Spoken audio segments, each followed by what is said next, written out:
Hello friends, આજના આ વિડીયોમાં આપણે જોઈશું અમુક એવી યુઝફુલ કિચન ટિપ્સ જે તમારા ઘરના અને કિચનના નાના મોટા પ્રોબ્લેમને સોલ્વ કરવામાં તમારી મદદ કરશે.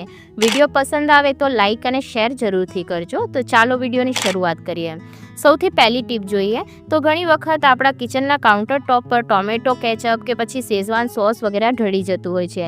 એને સાફ કરવા માટે જો આપણે કપડાનો ઉપયોગ કરીએ તો એ વધારે ફેલાય છે. તો એને ઇઝીલી ક્લીન કરવા માટેની એક ટ્રીક જોઈએ. તો અહીંયા મેં એક ચાકુ લઈ લીધું છે અને ત્યારબાદ આપણે આ રીતનું પ્લાસ્ટિક લઈ લેવાનું છે, જે પોલિથીન આવે. હવે આપણે શું કરવાનું છે કે ચાકુને આ રીતના પોલિથીન વચ્ચે મૂકી દેવાનું છે અને ત્યારબાદ જે જગ્યા પર સોસ ઢોળાયેલો છે એના પર આપણે ચાકુને ધીમેથી ચલાવવાનું છે. જે પોલિથીન છે એનો ઉપરનો જે છેડો છે એને ધીમેથી આપણે ખેંચવાનો છે, જેથી શું થશે કે જેટલો પણ સોસ હશે એ બધો પોલિથીન ઉપર આવી જશે. તો એકદમ ધીમેથી કરવાનું છે, જેથી ફેલાય પણ નહીં અને ઇઝીલી ક્લીન પણ થઈ જાય.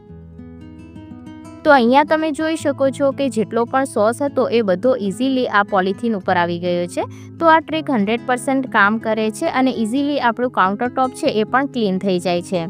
જો ટ્રીક પસંદ આવી હોય તો વિડીયોને લાઇક કરવાનું ભૂલતા નહીં. ત્યારબાદ જોઈએ નેક્સ્ટ ટ્રીક. આપણા અલમારીની અંદર જે આ ડ્રોઅર હોય છે એમાં ઘણી વખત એવું થાય કે જે ડ્રોઅર છે એને ખોલવામાં અને બંધ કરવામાં ખૂબ જ મુશ્કેલી આવતી હોય છે. ઘણી વખત એમાંથી અવાજ આવતો હોય છે. તો એના માટે એક નાનકડી ટ્રીક જોઈશું. તો આપણે શું કરવાનું છે કે એના માટે અહીંયા બોરોલિન લઈ લેવાની છે. તમે આની જગ્યા પર વેસલીન આવે એનો પણ ઉપયોગ કરી શકો છો. તો અહીંયા અમે બોરોલિન લીધી છે. આ પણ ખૂબ જ એકદમ સારી ક્રીમ આવે છે. આ રીતના થોડી આપણે થીક ક્રીમ લેવાની છે. તો હવે શું કરીશું કે જે એની સ્લાઇડિંગ છે ત્યાં આપણે આ રીતના ક્રીમ છે એ લગાવી દેવાની છે, જેથી એકદમ સ્મૂથ થઈ જાય. ઘણી વખત શું થાય કે કાટ લાગી જાય કે ઘણી વખત અમુક વસ્તુના કારણે એને આપણે ઓપન કરવામાં અને બંધ કરવામાં મુશ્કેલી આવતી હોય છે. તો આ રીતના ક્રીમ લગાવવાથી એકદમ સારી રીતના એ સ્મૂથલી બંધ પણ થઈ જશે અને ખુલ્લી પણ જશે. તો આ ટ્રીક છે એ તમે કિચન ટ્રોલીની અંદર પણ યુઝ કરી શકો છો. ટ્રીક કેવી લાગી જરૂરથી જણાવજો.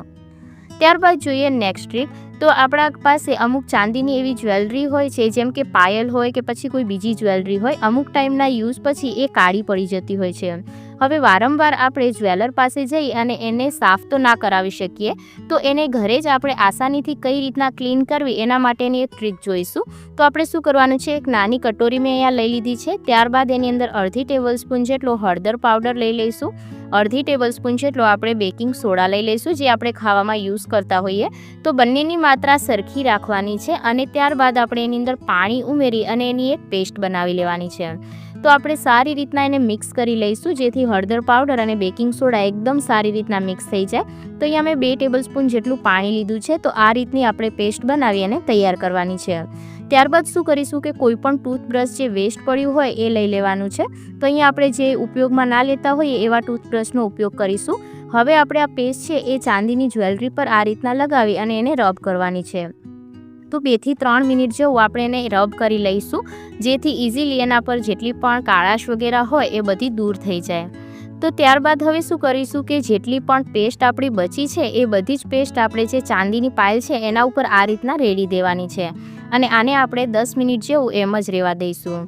10 મિનિટ બાદ આપણે એને સાફ પાણીથી વોશ કરી લેવાની છે.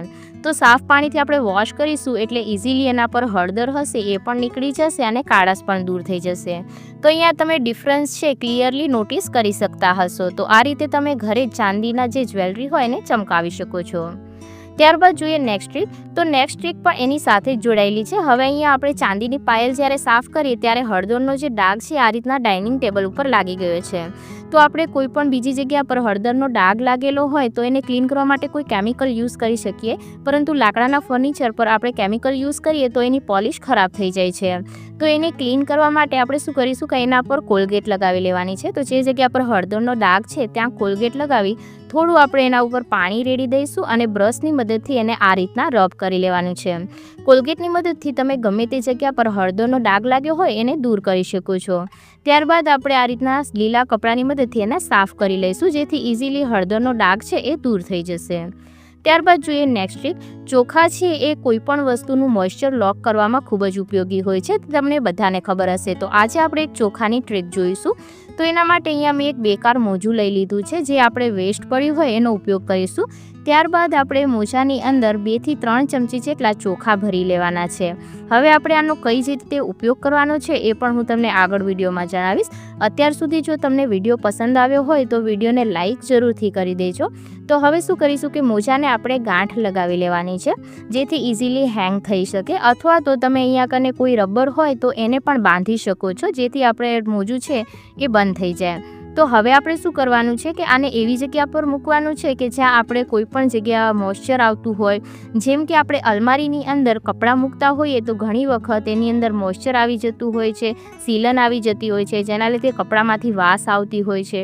તો જો તમારી પાસે નેફલિન બોલ ના હોય તો તમે આ રીતના ચોખાની પોટલી બનાવી અને રાખી શકો છો. ઇઝીલી તમારા કપડામાં જેટલી પણ બદબુ હશે એ પણ જે છે એ દૂર થઈ જશે અને મોઇશ્ચર પણ નહીં આવે, તેમજ સીલન પણ નહીં આવે. આ રીતના તમે કપડાની વચ્ચે મૂકી શકો છો, અથવા તો તમે છે ને એને ઉપર હેંગ પણ કરી શકો છો. આ રીતના તો ઉપર પણ તમારે હેંગ કરવી હોય તો પણ તમે કરી શકો છો.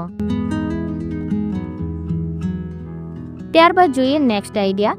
આપણે બધા જ આ રીતના જે મોટા ઝુમખા હોય એને કોઈ ફંક્શન હોય કે પછી મેરેજ હોય એમાં આપણે પહેરતા હોઈએ છીએ, અથવા તો કોઈ ફેસ્ટિવલ વગેરે હોય.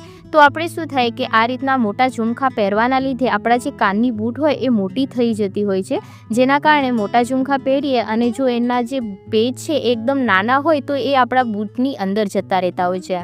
તો એને કઈ રીતના ફિક્સ કરવા, તો એના માટે મેં નેલ પેન્ટ લઈ લીધી છે. તો હવે આપણે શું કરીશું કે આ રીતના જે ઝુમખાની પાછળનો ભાગ છે ત્યાં આપણે આ રીતના નેલ પેન્ટ લગાવી દેવાની છે. આ નેલ પેન્ટને લગાવી અને આપણે એને સુકાવા દેવાની છે 5 થી 10 મિનિટ જેવું. હવે જો તમારા કાનની બૂટ છે મોટી હોય અને તમારે નાના પેજવાળા ઝુમખા પહેરવા હોય તો આ ટ્રીક તમને જરૂરથી કામ આવશે. તો અહીંયા મેં આ રીતના લગાવી દીધી છે. હવે આપણે એને સુકાવા દઈશું. તો એ જ રીતના આપણે બીજા ઝુમખા પર બી નેલ પેન્ટ લગાવી લેવાની છે.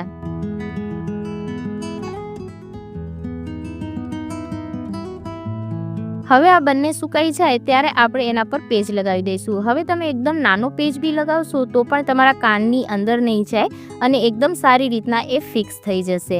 તો આ ટ્રીક તમે એકવાર જરૂરથી ટ્રાય કરજો. આજનો વિડીયો તમને પસંદ આવ્યો હોય તો લાઈક જરૂરથી કરજો અને ચેનલ પર નવા હોય તો સબસ્ક્રાઈબ કરવાનું ભૂલતા નહીં.